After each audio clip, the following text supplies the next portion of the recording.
میں کوشش کرتا ہوں کہ کراچی کی کہانی آپ کے سامنے پیش کروں، اور وہ بھی اس زمانے کی جو انگریزوں کے آنے سے پہلے کا زمانہ تھا۔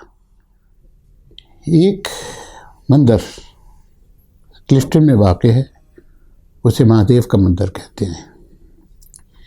ہندو روایات کے مطابق وہ مندر جو ہے وہ مہابھارت میں اس کا ذکر موجود ہے۔ اگر یہ بات صحیح ہے تو وہ مندر 800 سال قبل عیسوی ہے، 800 BC۔ اس مندر کے گرد بہت ساری کہانیاں ہیں۔ ایک تو یہ ہے کہ یہاں شیو رہتے تھے اور پھر وہ یہاں سے چلے گئے اپنے فرائض پورے کرنے کے لیے، آرام کرنے کے بعد، اور اب ہر سال وہ سانپ کی شکل میں آتے ہیں، مندر میں گھومتے پھرتے ہیں، جائزہ لیتے ہیں کہ حالات ٹھیک ہیں یا نہیں ہیں۔ یہ مندر بالکل سمندر کے ساتھ ہے، غار میں، اور کسی زمانے میں اس غار میں پانی بھی آیا کرتا تھا۔ روایت کے مطابق یہ جو مندر ہے اور شیو کی یہاں موجودگی، یہ کراچی کے علاقے کو طوفانوں سے اور بربادی سے بچاتے ہیں۔ اور یہاں ایک چشمہ ہے پانی کا، میٹھے پانی کا۔ آج تک ہم یہ نہیں پتہ کر سکے کہ یہ چشمہ کہاں سے آتا ہے اور کیوں اس کا پانی کبھی ختم نہیں ہوتا۔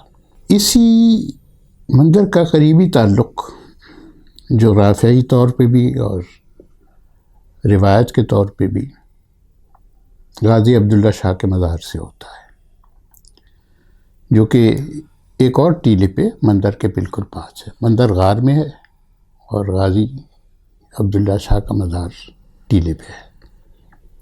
وہاں بھی چشمہ ہے، اور یہ وہی چشمہ ہے جو مہادیو کے مندر پہ جا کے ختم ہوتا ہے۔ اور روایت بھی وہی ہے کہ غازی عبداللہ شاہ جو ہیں وہ کراچی کو طوفانوں سے اور بربادی سے بچاتے ہیں۔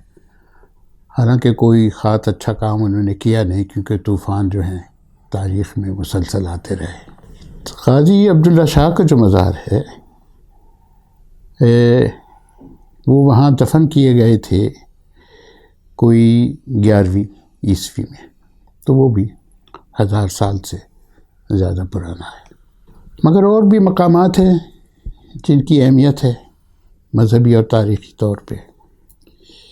ایک کراچی میں باغ ہوتا تھا، اسے رام باغ کہتے تھے، اب وہ آرام باغ ہو گیا ہے۔ وہاں بھی ایک چھوٹا سا مندر ہے۔ روایت کے مطابق، ہندو روایت کے مطابق، رام اور سیتا نے ایک دن وہاں گزارا تھا، ایک رات وہاں گزاری تھی۔ وہ ہنگلاج جا رہے تھے یاترا پہ، اور یہاں ایک رات رکے ہنگلاج جانے سے پہلے۔ ان کا آپس میں بھی تعلق ہے۔ مثلاً ایک بہت بڑی یاترا ہوتی تھی، یہ خاص طور سے مہاراشٹرا سے، گجرات سے، ہندوستان میں دوارکا سے، سورت سے لوگ آیا کرتے تھے کشتیوں میں پارٹیشن سے پہلے، اور گزری بندر پہ اترتے تھے۔ وہ بندر تو اب رہا نہیں، وہ تو یاٹ کلب بن گیا ہے شاید، پہلے کارلٹن ہوٹل ہوتا تھا وہاں۔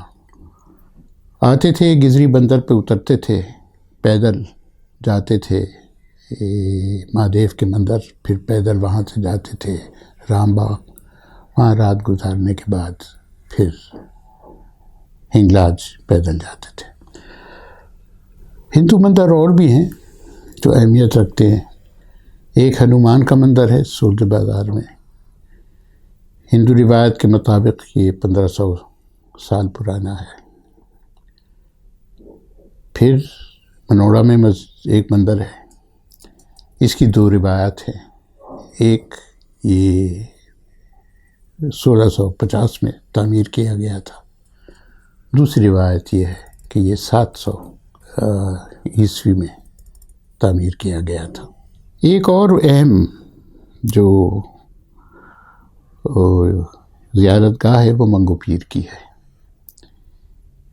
یہ بھی 13ویں صدی میں یہاں منگو پیر دفن ہوئے تھے، اور یہاں کی بہت کہانیاں ہیں اس جگہ کے بارے میں. ایک تو یہ ہے کہ بابا فرید آئے تھے یہاں، دوسرا یہ ہے کہ شہباز قلندر آئے تھے. یہ بھی کہانی ہے کہ یہاں جو گندک کے چشمے ہیں وہ شہباز قلندر نے اپنی لاٹھی مانگے ماری زمین پہ، تو وہ گندک کے چشمے جو ہیں وہ اس کے نتیجے میں پھوٹے. ہزاروں لوگ یہاں آتے ہیں مزار پہ ہر سال. یہاں ایک بہت بڑا میلہ بھی ہوتا ہے، اور یہ جو پانی ہے گندک کا، اس سے مختلف بیماریوں کا کہتے ہیں کہ علاج بھی ہوتا ہے. ایک بہت اہم مزار جو ہے وہ آپ کا منوڑا میں ہے. وہ یوسف شاہ کا مزار ہے. وہ غازی عبداللہ شاہ کے بھائی تھے. اور وہ جو مزار ہے وہاں ملا جو ہیں بہت بڑی تعداد میں ہر سال ان کے عرس پہ آتے ہیں، کیونکہ وہ ملاؤں کے پیر سمجھے جاتے ہیں. تو کشتیاں آتی ہیں پورے سندھ سے اور عرس میں شرکت کرتی ہیں.